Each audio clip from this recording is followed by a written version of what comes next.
den här filmen kommer jag visa på hur man gjuter en stödmur som står emot ett högt marktryck. Jag kommer gå igenom hur man bygger form, armerar och slutligen gjuter med en betongsort som är extra beständig.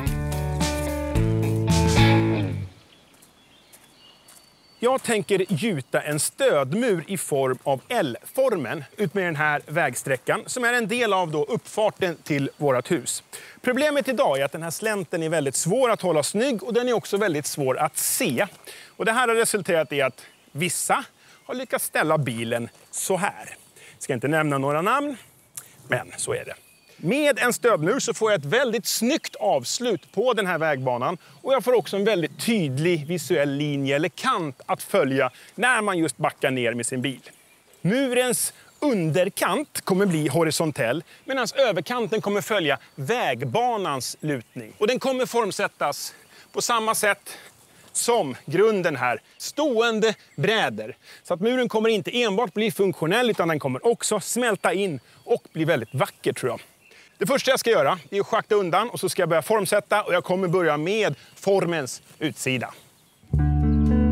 De flesta stödmurar som gjuts med en sån här traditionell träform konstrueras på liknande sätt men skiljer sig ändå mycket från varandra beroende på dess höjd och vilka belastningar den ska klara av. Det finns därför ingen gyllene medelväg i dessa projekt utan en konstruktör bör kontaktas så att den tilltänkta muren får sin specifika beräkning. Ja, som ni ser så har jag kommit igång med stödmuren, formbygget och jag har till och med kommit mer än halvvägs och det är jag väldigt glad för att om 2 dagar då är det dags för gjutning. Jag fick materialleveransen här alldeles nyss. Jag har 2 betongsorter här som är väldigt lämpliga att just använda till att gjuta en stödmur med. Den ena är då grovbetongen, klassiken, som är perfekt att använda till allt från plinta till trappor och stödmurar som det till och med står här på baksidan. Men mitt val faller inte på den här gången. Mitt mål är att ha en betongsort som då har en kvalitet som är mer beständig och då framförallt mot vägsalt och salt som normalt sett är frätande på betong. Den här reparationsbetong anläggning grov, den är beständig mot salter och det kommer komma salter i backen och på muren när bilarna åker upp och ner och så kommer jag ju själv gå och salta ibland på lite isfläckar. Därav så faller mitt val på reparationsbetong anläggning grov. Det första man normalt sett behöver göra det är ju att gräva hålet, själva schakten där stödmuren ska stå. Och då tycker jag att det är bra om man kan ta till lite grann så att man får lite plats att jobba på och att inte de här schaktväggarna är för branta för det kan ju faktiskt bli ras från dem i sådana fall.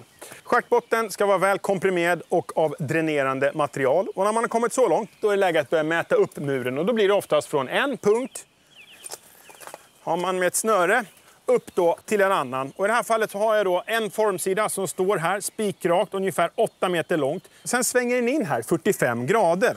Och det här beror ju då på att jag ska i nästa steg när muren är klar gjuta en trapp här som då följer den här linjen. Alltså trappstegen kommer hamna mellan berget och den nygjutna väggen. 4 steg ner i trädgården här.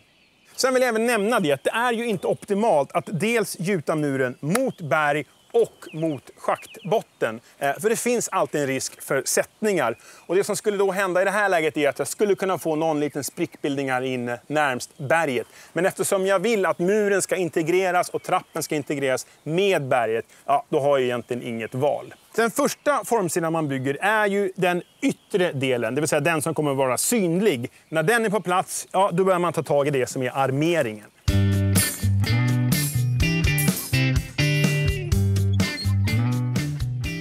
Täckskiktet på armeringen, det vill säga tjockleken på betongen utanför armeringen är 25 mm på min form, vilket är ett minimum för att inte armeringen ska börja rosta. Men detta mått kan vara betydligt större beroende på typ av konstruktion och var objektet är beläget.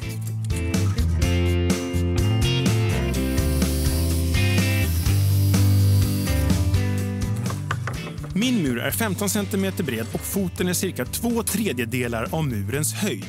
Den är dubbelarmerad med 8 mm kamstål och har ett rutnät om 15 x 15 cm med förstärkningsjärn i vinkeln mellan väggen och foten. När armeringen är klar så påbörjar jag bygget av den inre formsidan. Den ska konstrueras likt den yttre men måste byggas bakvänt då jag bara kan jobba från ett håll. Det viktiga formstagen mäts ut redan med bygget av den yttre formsidan men måste placeras permanent innan den inre kommer på plats.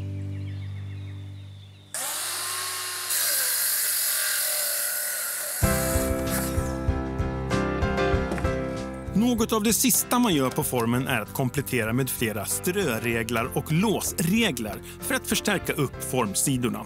Och sedan använder jag formlås för att låsa formen. Det som är häftigt med de här formarna är att de måste ju vara extremt starka för att klara av påfrestningarna när man gjuter och använder den här vibrastaven. Men samtidigt så ska de ju byggas så att de är väldigt lätta att riva. För att man kan inte stå med några koben och böja och bända allt för mycket, för då skadar man ju helt enkelt själva betongen. Apropå det så kallas ju det här också för hängform. Det är ju en stödmur jag bygger med då en L-form som gör att den står stadigt på den här ytan. Och det är väldigt tydligt att det är en hängform för att gjutningen i väggen den går ju ut i foten. Det är alltså sammanhängande, en homogen gjutning, och det är så här det måste göras. Så att när betongen fylls upp i väggen fylls den ut i foten, och sen kommer jag sätta en stoppregel här så att det då inte rinner längre ut. Men det är skönt. Det här är det sista egentligen stora momentet. Det är att klämma ihop formen. Sen är det lite renkapningar, någon trekantslist ska sättas och så vidare. Sen är jag redo för gjutning. För att spara på arbete och på miljö så använder jag inte formolja. Däremot ska formen vara rejält blöt för gjutning för att släppa fint från betongen.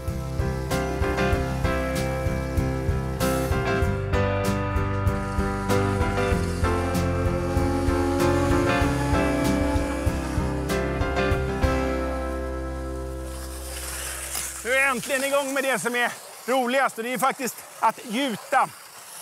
För efter gjutningen, ja, då är det en 3 dagars väntan och sen ska formen rivas. Då får vi resultatet som jag har längtat efter. Sammanlagt så ska det blandas ungefär 1700 liter idag, och det gör man inte själv.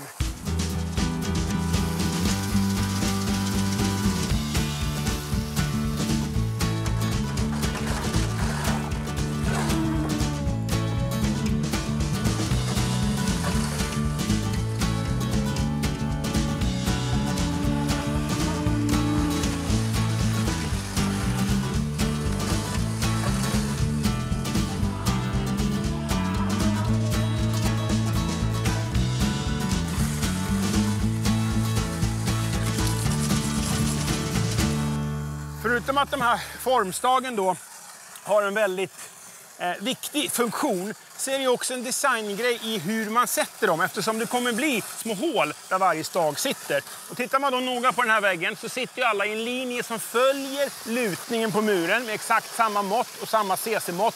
Och så går det en rad också ut med marken på precis samma linje. Och det här kommer bli jättetydligt när man river formen sen. För har man satt den där lite hit och dit, ja, då ser det faktiskt inte så kul ut.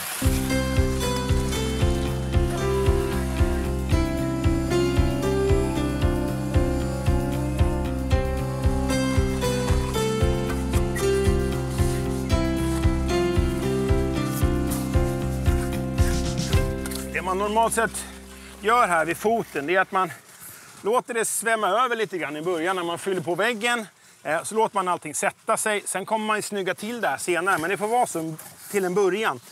Sen de här bottenreglarna, de har ju legat på träkilar. De tar man bort när det har satt sig. Så, bort med den. Så fyller man upp det där. Men nu vilar nämligen hela den här yttre väggen på gjutningen, för att den här betongen här har ju satt sig. Det här är ju nivån. Och sen låter man den slutta lite utåt så att eventuellt vatten då rinner av. Det fastnar ju här för att plankan står där, men den är ju formvirke, den ska ju bort sen. För övrigt är vi i stort sett klara. Vi har någon skottkärra kvar att fylla. Sen ska då den här formen och gjutningen hållas blöta eller fuktiga då i 5 dagar. Men jag kommer riva formen efter 3 dagar, men den ska också vattnas under tiden, så att vi ses om 3 dagar.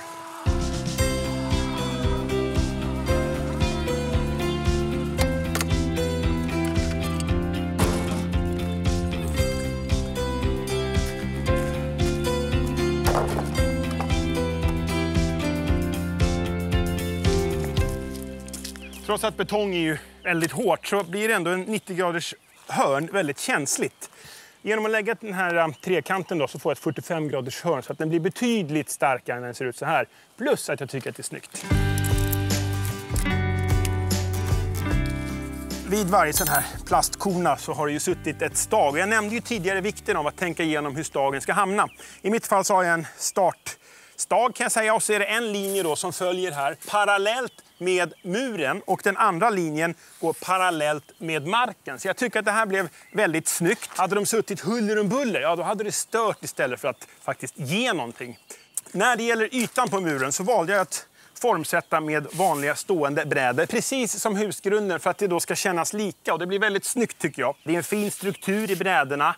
Jag har små gjutsår här, men det kan man leva med och det tänker man inte på när man ser helheten. Och så sitter det lite virke kvar så här, men det är organiskt material så det kommer ju ramla bort av sig självt.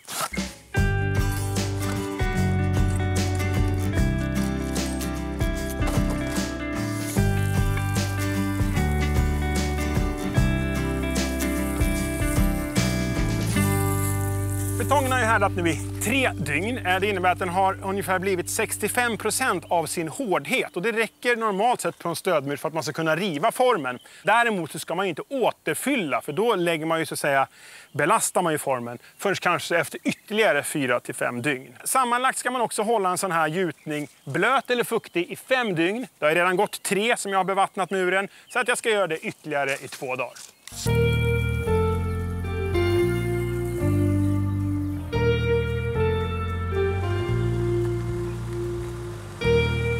Uppfarten har förvandlats från en tråkig och ful plats till något stilrent och funktionellt, och där vi betydligt lättare kan backa ner utan några missöden.